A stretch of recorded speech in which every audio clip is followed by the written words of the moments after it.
ఆలు మీట్ కుర్మా అండి. దానికి ముందు నూనె వేయాలి. నూనె కాస్త వేడి కావాలి.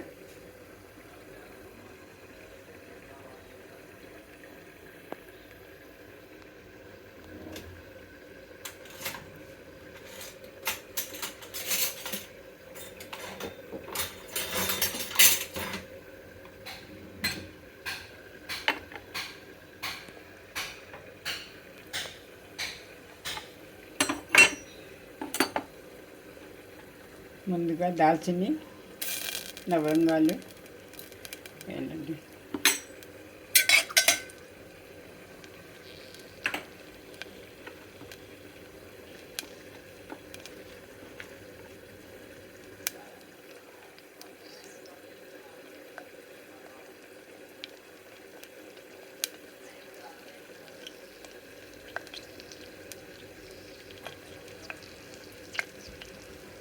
ఉల్లిపాయలు, పచ్చిమిరపకాయలు. దీంట్లో మిర్చి పౌడర్ వేయనండి, పచ్చిమిరపకాయలతోనే సరిపోతుంది. పచ్చిమిరపకాయలు వేస్తాను.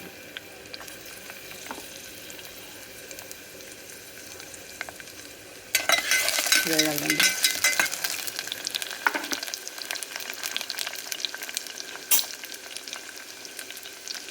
ఉప్పు చేర్చుకుంటే తొందరగా బాయిల్ అవుతుందండి. ఉల్లిపాయలు త్వరగా వేగుతాయి. అవి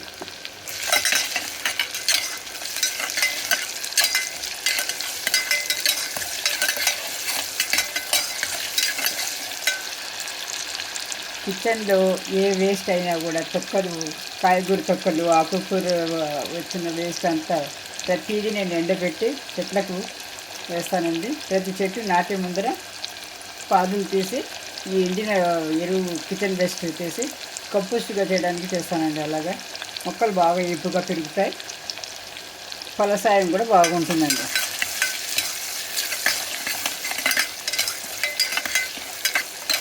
అలా పచ్చి వేసేస్తే పురుగులు అవి వాసన అవి వస్తుందండి. అలా కాకుండా ఎండలు బాగా ఎండబెట్టి కిచెన్ వేస్ట్ అంతా బాగా ఎండబెట్టి మొత్తం తర్వాత చెట్ల పాదులు తీసి తర్వాత వేస్తానండి మొక్కలకు.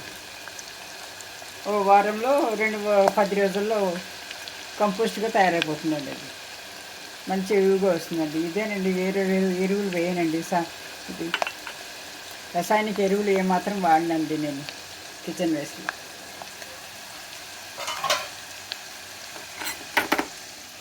రైస్ ఈ స్టేజ్కి, చివరి స్టేజ్కి వచ్చిందండి.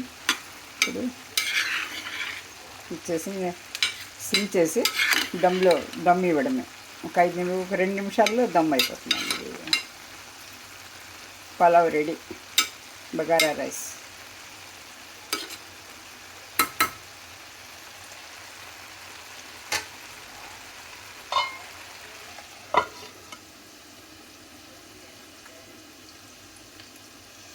ఇది వచ్చిందండి.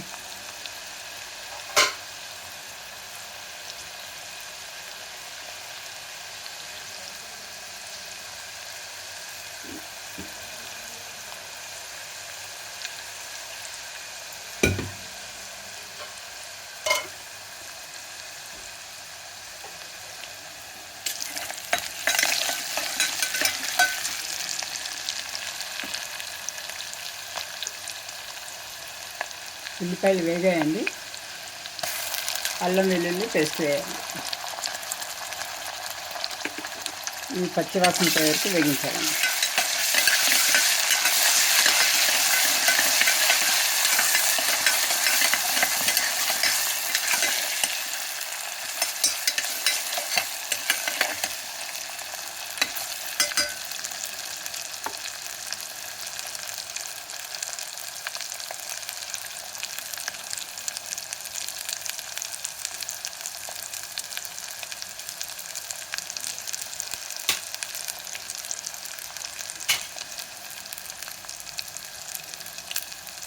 ఈలోగా మాంసాన్ని శుభ్రంగా కడిగి ఒక 5-6 నీళ్ళు కడిగి ఒక జాలి దీంట్లో స్ట్రెయిన్ చేశారండి. వాటర్ అంతా స్ట్రెయిన్ అయిపోతే నీచు వాసన రాదండి. తర్వాత లేకపోతే దాంట్లో నీళ్ళు ఉండిపోయి నీచు వాసన వస్తుందండి మనము డిచ్ చేసినప్పుడు.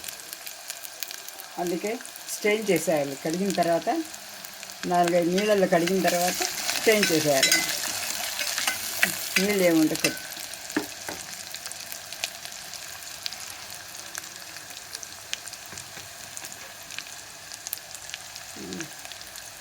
అల్లం వెల్లుల్లి వేగిందండి. ఇప్పుడు మాంసాన్ని వేసేస్తున్నాను.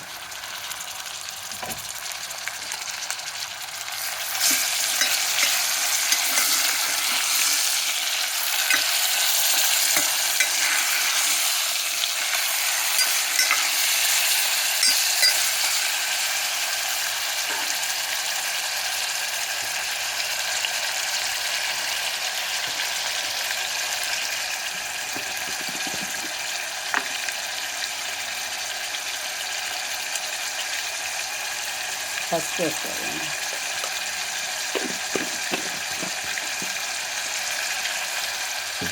నాన్ వెజ్ వంటకాలు చేసినప్పుడు పసుపు తప్పకుండా వాడాలండి. అది యాంటీబయాటిక్గా పనిచేస్తుంది అన్నమాట. ఏమైనా జర్మ్స్ ఉంటాయో దానివల్ల విలువలు వస్తుందండి.